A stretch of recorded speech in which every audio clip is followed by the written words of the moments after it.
తెలుగు రాష్ట్రాల్లో అతిపెద్ద lift manufacturer lifts ట్రై.com dealership కూడా ఇవ్వబడును.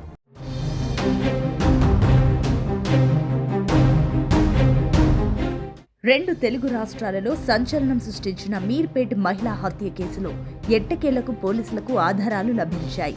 మాజీ జవాన్ గురుమూర్తి తన భార్య మాధవిని హత్య చేసి ఎలాంటి ఆధారాలు దొరకకుండా జాగ్రత్త పడ్డాడు. అయితే పోలీసుల విచారణలో మాధవిని తానే హత్య చేసినట్లు గురుమూర్తి ఒప్పుకున్నప్పటికీ పోలీసులకు ఎలాంటి ఆధారాలు లేకుండా చేశాడు. ఇంట్లోనే తన భార్యను హత్య చేశానని, ఆమె మృతదేహాన్ని ముక్కలు ముక్కలు చేసి ఎముకలను కాల్చి పొడి చేసి బయట పడేసినట్లు గురుమూర్తి పోలీసుల విచారణలో చెప్పాడు. పోలీసులు గురుమూర్తి నివాసం ఉంటున్న ఇంట్లో అణువణువు తనిఖీ చేశారు. అయితే ఎలాంటి ఆధారాలు దొరకలేదు.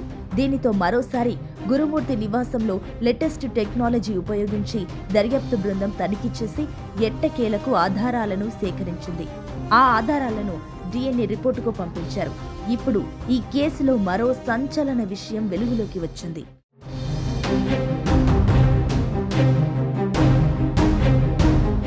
ఈ నెల 14న సంక్రాంతికి వస్తున్న సినిమా సెకండ్ షోకి పిల్లలతో కలిసి గురుమూర్తి దంపతులు వెళ్లారు.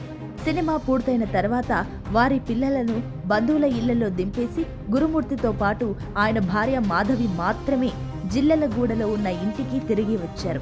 అప్పుడు టైం సుమారు 1 గంట అవుతుంది. ఆ రోజు రాత్రి ఏం జరిగిందో తెలియదు. తరువాత రోజు 15వ తేదీన ఒకరోజు అయినా సరే పండగకు తన పుట్టింటికి పంపించాలని మాధవి గురుమూర్తిని అడిగింది. దానికి గురుమూర్తి ఒప్పుకోలేదు. దీంతో మాధవి గురుమూర్తిల మధ్య గొడవ జరిగింది.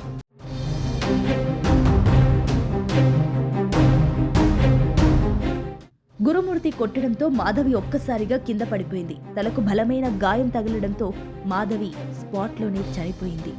మాధవి చనిపోవడంతో ఒక్కసారిగా షాక్ అయిన గురుమూర్తికి ఏం చేయాలని అర్థం కాలేదు. ఎలాగైనా సరే మృతదేహాన్ని మాయం చేస్తే తాను చేసిన తతంగం బయటకి రాదని భావించాడు. అప్పుడే అతనికి OTT ప్లాట్ఫామ్లో స్ట్రీమ్ అయిన సూక్ష్మదర్శిని అనే మలయాళం క్రైమ్ థ్రిల్లర్ గుర్తు వచ్చింది. సేమ్ అందులోలాగి హత్య అనంతరం ఆమె మృతదేహాన్ని మాయం చేశాడు. మాధవి మృతదేహాన్ని బాత్రూంలోకి తీసుకెళ్లి ముక్కలు ముక్కలుగా కోశాడు.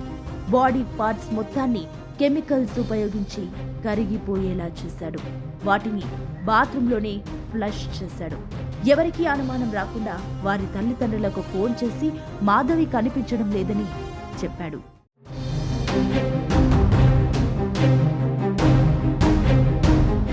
పోలీసులు మిస్సింగ్ కేసును నమోదు చేసి దర్యాప్తు చేయగా అసలు విషయం బయటపడింది.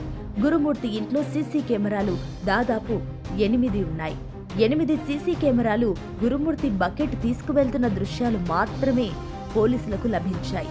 ఇంట్లో నుండి మాధవి బయటకి వెళ్తున్న దృశ్యాలు పోలీసులకు లభించలేదు. దీంతో గురుమూర్తిపై అనుమానం వ్యక్తం చేసిన పోలీసులు ఈ నెల 20న ఆయన్ని అదుపులోకి తీసుకుని విచారించారు. పోలీసుల విచారణలో జరిగిన విషయం మొత్తాన్ని అంగీకరించాడు. హత్యకు గురైన మాధవి ఇంట్లోనే చనిపోయిందన్న నమ్మకం పోలీసులకు ఉన్నప్పటికీ ఎక్కడా ఏ ఆధారం దొరకకపోవడం కేసును మరింత క్లిష్టతరం చేసింది.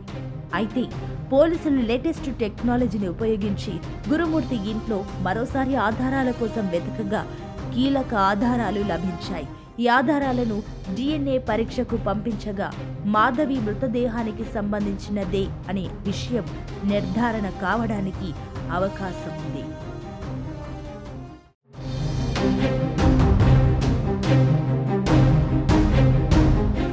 సుమన్ టీవీలో మీ పర్సనల్ అండ్ బిజినెస్ ప్రమోషన్స్ కోసం కింది నెంబర్కి కాంటాక్ట్ చేయండి.